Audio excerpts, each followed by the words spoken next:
Well, I'm on my way to the Meadows. I got there as early as I could today.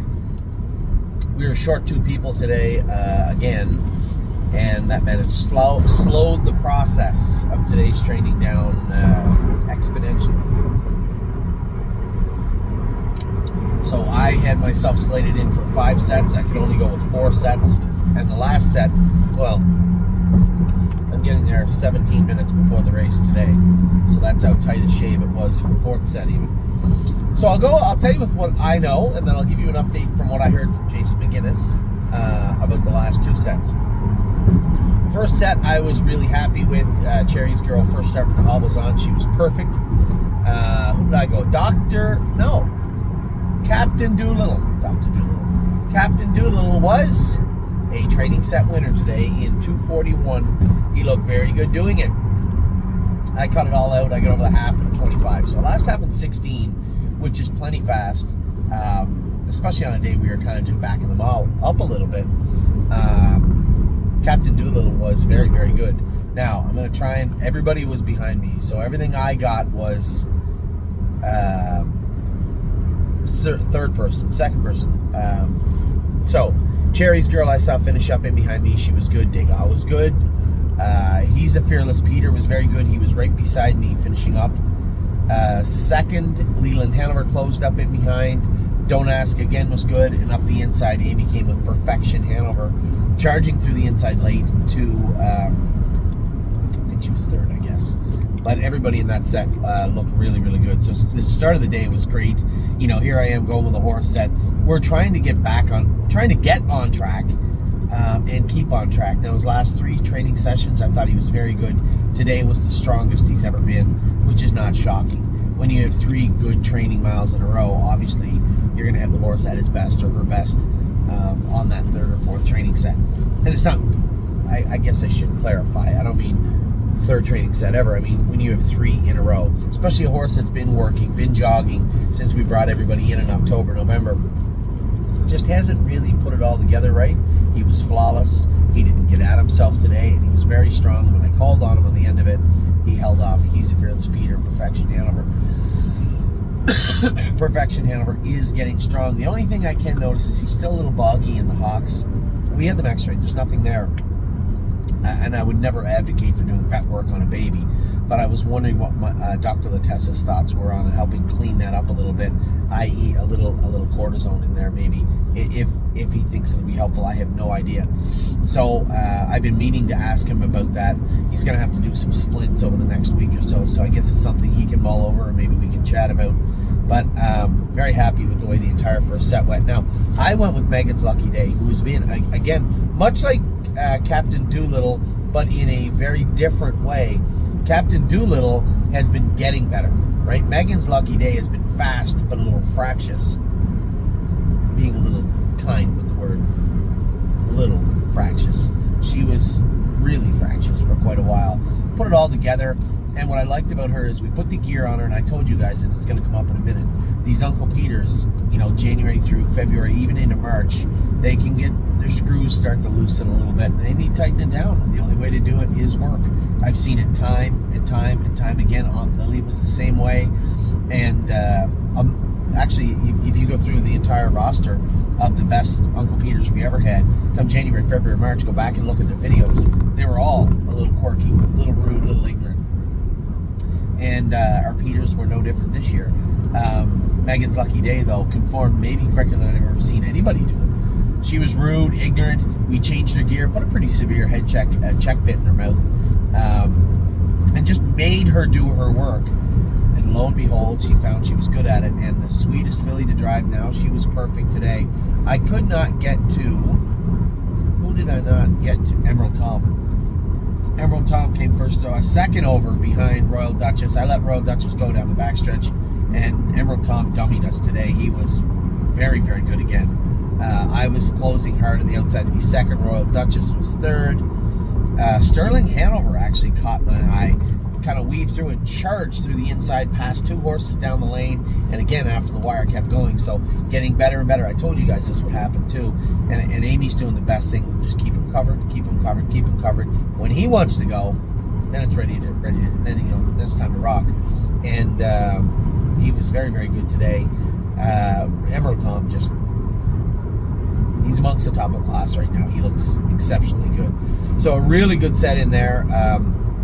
In New York was there. Steph's Hope had to know. Everybody stayed at it and everybody did their work good. A very, very good set number 2. Now, set number 3, we go on the track and Amy had Pretty Eyes and Lies, who's been super strong. And I took all the gear off Neuromancer.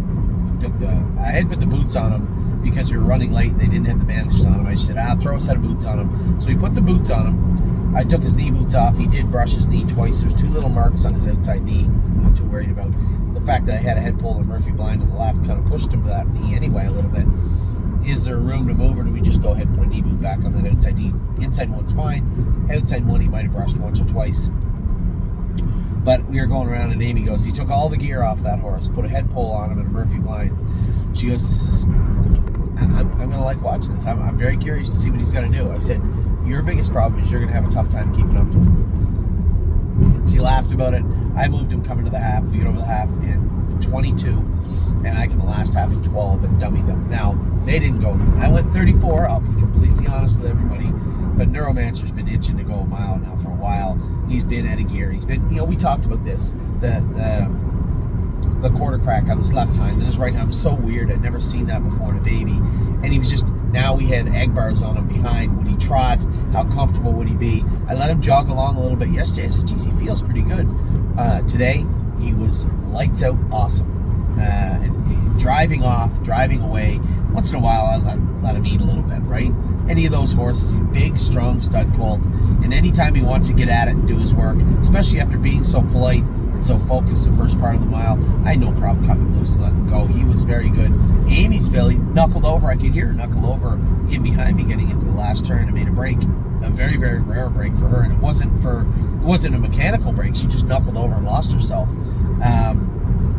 When I say knuckled over, you'll see them kind of trip behind. We'd call that knuckling over.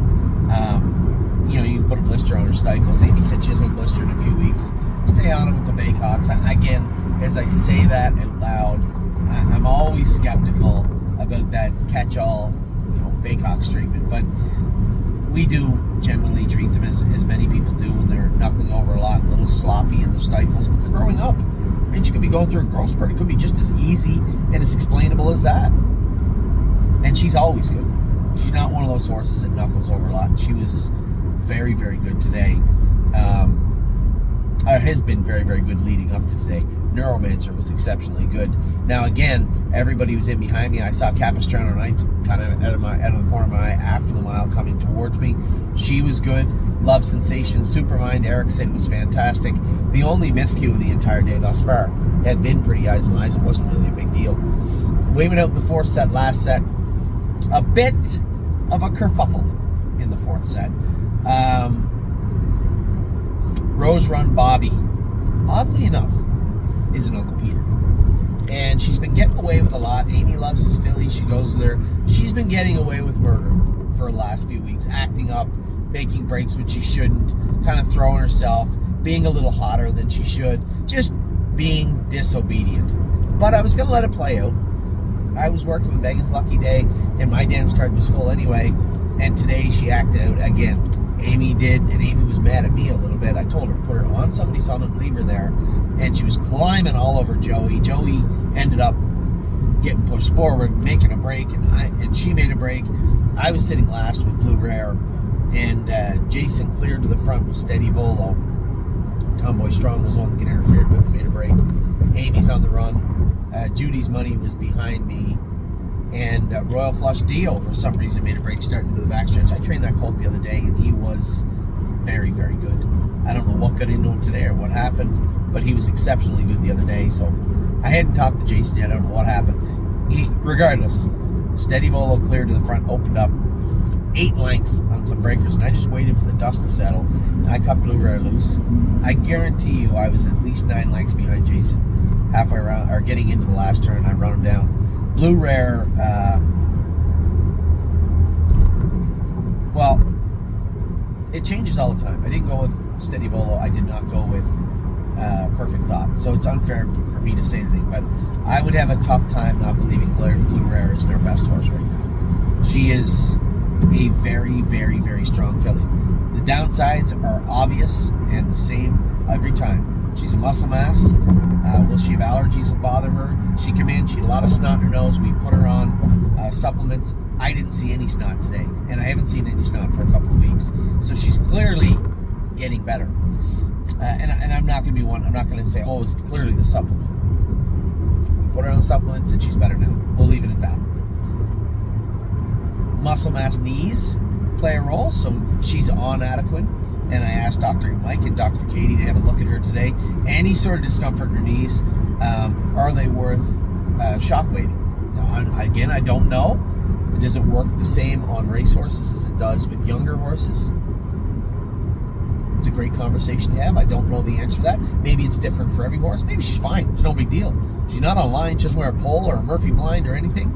She can trot the turns as faster and she trots straightaways. Just a question. I want to be proactive with this filly. I want to do whatever I can to make sure her airway and her allergies aren't bothering her, aren't compromised in any way as we go back to Ontario with her as the summer starts. I want to make sure her knees are good and they stay good. Because I'm going to tell you what, she is a serious customer. Very, very nice filly. So I was thoroughly pleased with her. Judy's Money ended up finishing up good, as did Highest Honors, and I just got by Steady Volo. He was good again. An extremely good set. I know Amy was, anytime you're getting a little bit of a dust up on the track, you're always embarrassed, you're angry at yourself, or you're frustrated with something that went on. And as I told Joey and as I told Amy, these are babies. They need to learn. We didn't just break them yesterday. There's a certain amount of respect that needs to be adhered to on the track by the horses. And then at the end of the day, it's very simple. Rose Run Bobby is exactly where Megan's Lucky Day was 3 weeks ago. And she's going to be exactly where Megan's Lucky Day was shortly thereafter. Now the difference is I can't road on her hard. I can't work her too hard. She has her, issues that she always was dealing with from the sale. I think she had an OCD removed when she was young. There's a sesamoid that looks like it might bother her in the future. So you can't just, and these may be things that are causing this also. So you got to be careful as you tread forward. You can't just march forward with your head down. I have to keep an eye on Bobby, but at the same time, her biggest problem right now is the same problem all the young competitors have, and go through every single one of them, good and bad, that we've ever had. It just seems like they get to the spring and they want to be renegades. That's fine. I can help you with that. And that's exactly what is going to happen with old Bobby. And that isn't hard or fast work. It's just consistent work is what she's going to face over the next 2 weeks. And she'll be fine, just like the rest of them are. I told you that Megan's Lucky Day was a little troll a month ago. Acting up, leaping, making breaks, just being completely disrespectful and disobedient. And I don't know if I've ever seen an Uncle Peter or any breed conform as quickly as she did. It was maybe a week, 8-9 days of pretty heavy lifting work. Then she just came out and she decided, you know what? It's not so bad anymore. And that's exactly where old Bobby girl is headed. Everybody else was great. Now, I had to leave in a hurry, as you can tell. Certainly didn't have enough time for another set. I barely have enough time to get to the track on time. So I asked Jason. Now, Justin, I was on the track. Now, Justin had come in and I said, hey, Justin Irvine, I said, would you do me a favor? I know you're busy. I know you got your own horses to go with. I got to go. We don't have an extra rider to go with the horse, and I need somebody to go with the horse that I think very highly of in Sweet Lake. And he said, yeah, okay, no problem. So I asked Jason, I said, now, Justin was going out the door, and I said, hey, so here's the scoop with Sweet Lake. Drive her like she's a racehorse, not like a baby. And you'll understand what I mean when you get on the track with her. When you put her in gear, put the bit in her mouth, and she might act like she's approaching top speed, she's not even scratching the surface. Just hit her a little tap on the tail with the bit in her mouth, and she'll come right out of her harness and come forward. And that's apparently what had happened. Jason McGinnis said that riding the rodeo, running in a little bit, again, big filly, maybe her knees are pinching her a little bit. She always did wear a Murphy blind head pole anyway. So that's an easy fix. She did not have the Murphy blind on today. And I told Jason, I said, that's my fault. I was in a rush getting out the door. She wears a Murphy blind and head pole on the left every time she trains, just so you know. we will look at why did she seem sore. And he said, no, she was on the right line a little bit. I said, okay, so we'll get her looked at also. Perfect Thought was, I guess her and Sweet Lake were 1-2. I don't know the official finish. I was just hearing from Jason as he was telling me about riding the rodeo. She was good. All the other pacers in that set did their work well also. There was no concerns from either of the last 2 sets. Again, a little bit of a generic broad statement, but that's what I got from Jason. He said the 2 horses that were 1-2 were Perfect Thought and Sweet Lake. Everybody else did their work very well.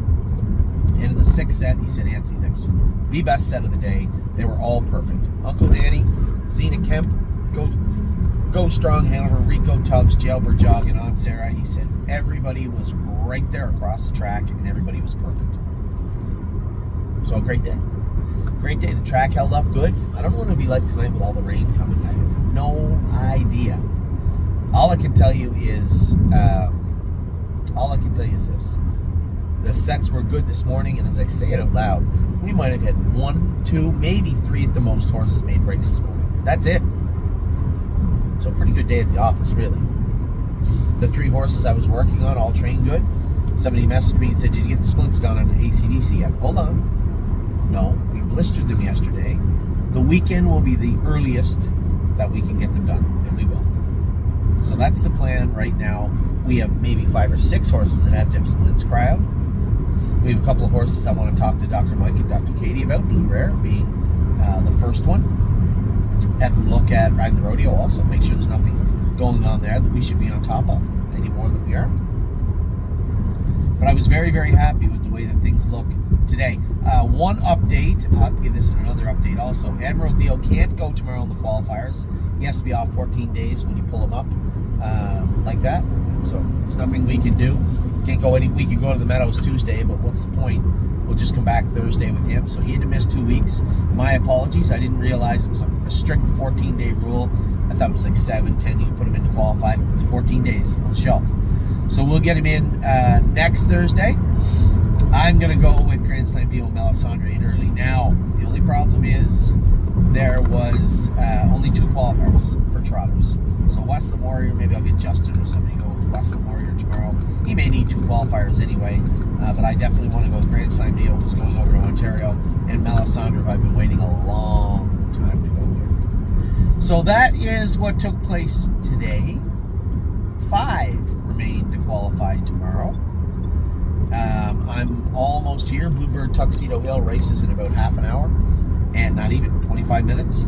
And Mounds for All also today. So interested about today. Tonight we get Century Legion, and then a busy rest of the week.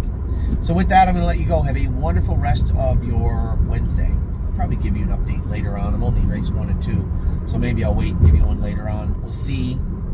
But for now, you are completely up to date with all that went on today. Take care.